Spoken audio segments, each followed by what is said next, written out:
souvent phénomène soo ko jëlee soo koy analyser soo ko deful ci globalité bi dafay indi jafe-jafe te lii ñuy gis yëpp aboutissement la wax nañ 88 mais pour man sax 68 sax am na ci responsabilité parce que 68 aussi avec seen mouvement boobu nga xam dajoon na àdduna ak ñoom Daniel Cohn-Bendit ñoom ñoo jóg rek ne léegi moom kilifa kenn mënatu ko wax ci réew on bouleverse ordre bi nga xamante ni moo amoon daal ne léegi bu kenn déglooti kilifa amatul donc ça produit les effets que cela a produit un peu partout bien sûr avec ay spécificités mais produire na ay effets donc li ma jàpp mooy aussi école dañ ko jox responsabilité bu jéggi dayoo boo xamante ni amul ci benn réew boo xamante ni école dañ koy jox responsabilité boobu yépp pour man liy tabax li Diagne doon wax léegi liy tabax dégg jaañeen bu am solo moom jafe na mais jaañeen bi bu am solo la liy tabax nit école am na ci responsabilité environnement sociologique am muy famille am na ci responsabilité mais ngëm la foi aussi elle est importante pour man diine aussi dafa am solo ci nit gëm nit ki foog mu am lu mu gëm te loolu aussi dafay am solo même quand on parle de résolution des conflits souvent on occulte à dessein xawma inconsciemment l'impact même des religieux dans ce pays tey ji par exemple bu ñu tuddee en 88 ak yooyu ñëpp xam nañ ne Mame Abdou Aziz Sy Dabakh n'a jamais été aussi présent ci vie politique bi ak ni mu kii bi mu amoon yaa ngi dégg donc loolu aussi c'était extrêmement important et que su fekkee ne continuer nañ am état sax c'est parce que à un moment donné Abdou Diouf bi ñu ko affaiblir dëgg à un moment donné y avait d'un côté ku mel ni sëñ Abdou Lahad de l'autre côté ku mel ni Mame Abdou Aziz ñi nga xamante ni ñoom ñoo ko jàppale woon donc li ma bëgg a wax mooy dañoo am république boo xamante ni aussi ci tabax bi ñuy tabax dañ ne dañ ciy dindi la famille parce que léegi autorité parentale dañ koy remettre en cause totalement bëggatuñ sax ku am benn relation bi ak sa parent loolu tamit ci évolution la am te loolu jàpp naa ne tamit li nasaxal suñu société ci la bokk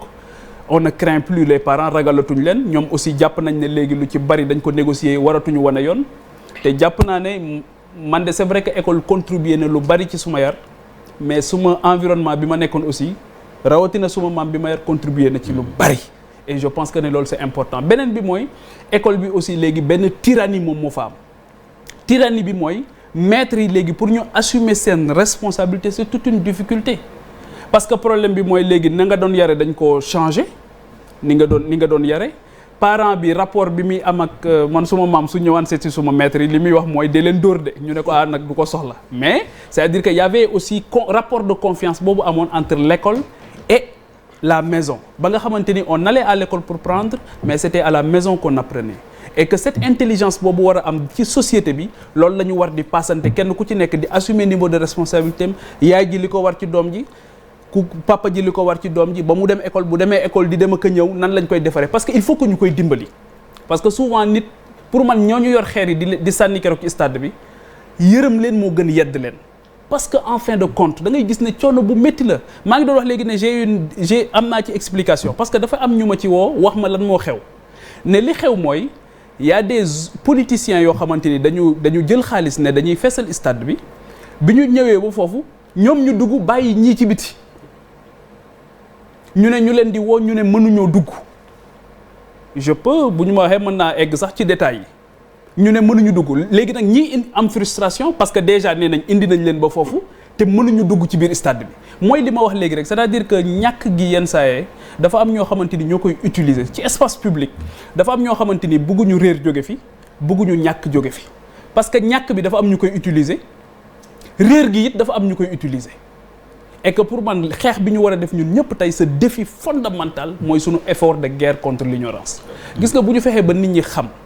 ba pare nit ñi xàmmee nit ñi am lu ñu gëm taxaw ci ngëm gu dëgër ba mu wóor ma ne man mii sama diine li mayu ma tey ma yàq bien public sama diine mayu ma ko sama yar mayu ma ko sama ngor mayu ma ko sama ngor tey ak sama diine bi may nekk université j'étais président de l'amicale des étudiants du CESTI Diagne mi boobu moo ngi ci kii social COUD mais man je disais aux gars que man front am na ci loo xamante ni il faut que ñu réfléchir sur la forme de combat may leen front mënuma ko pour la bonne et simple raison Abbas Ndaw bi bu fi ambulance jógee jëm fan bi nit nekk ci oto boobu yow front tax kooku mënta egg ba dee ci biti qui est responsable da nga ciy am responsabilité donc loolu moo tax ma jàpp ne dëkk dañ xale yi yërëm leen moo gën yedd leen mais surtout am na ñu mag ñu bari ñoo xamante ni yeddaange bi ñuy def ñoom ci seen bopp ñoom ñoo am jafe-jafe d'abord parce que nit am na noo xam soo ko bëggee jubbanti noonu te nawloo woo ko dafay am problème leneen li mooy li ma la doon wax foofu laay jeexalee. mooy que les jeunes conséquences souvent ay victimes la ñuy nekk. victimes ah. les jeunes sont plus victimes. victime la ñuy nekk parce que bu politique d'ajustement structurel amee yow nga faillir en tant que président de la République parce que xale bi juddu ci kër du xale famille boobu xale nation bi la yow nga faillir ba pare ñëw di ko xasaat di ci teg c'est pas possible loolu moo tax Abdoulaye Wade en 2000 quand il prend le pouvoir mu wax lu am solo mu ne la disponibilité de ma jeunesse moo ma ëppal solo milliards yi jóge bitim réew mais jeunesse doo ko xool comme une charge da nga koy xool comme une chance xam ne opportunité la mais mënoo ko xool comme une charge di jooy rek sama jeunesse alors que dividende démographique boobu da nga ko war a jëfandikoo ni nga koy jëfandikoowee nag mooy nga nawloo ko formation aussi yitteel la ba mu am un capital humain boo xamante ni ci foofu nga koy kii parce que réew mi ku négliger jeunesse bi du ñu am li ñu bëgg parce que ñoom ñoo fi ëpp tey loolu la suñu borom dogal mais il faut qu'il soit une jeunesse formée une jeunesse très bien formée ci yar daal dafa am ñaari dafa am ay instances de socialisation te instance de socialisation yi ñaar yi bu ñu fonctionné wul mënoo am nit ki nga bëgg mënoo am jeune bi nga bëgg mënoo am adulte bi nga bëgg mooy école ak famille même diine ji ngay wax ci famille la sa famille yow diine ji sa diine ji nga am sa iman bi nga am sa pas-pas bi nga am sa maam moo ko ci def wala sa yaay donc ñaari instance yooyu il faut ñu fonctionner plus environnement bi bu ma ko waxee médias yi bokk nañ ci ak lépp loo xam ne moom moo leen entouré ci société bi mais souvent jeunes yi ñoom ay victimes lañ parce que du ñoom ñoo créé seen bopp def ni ñu mel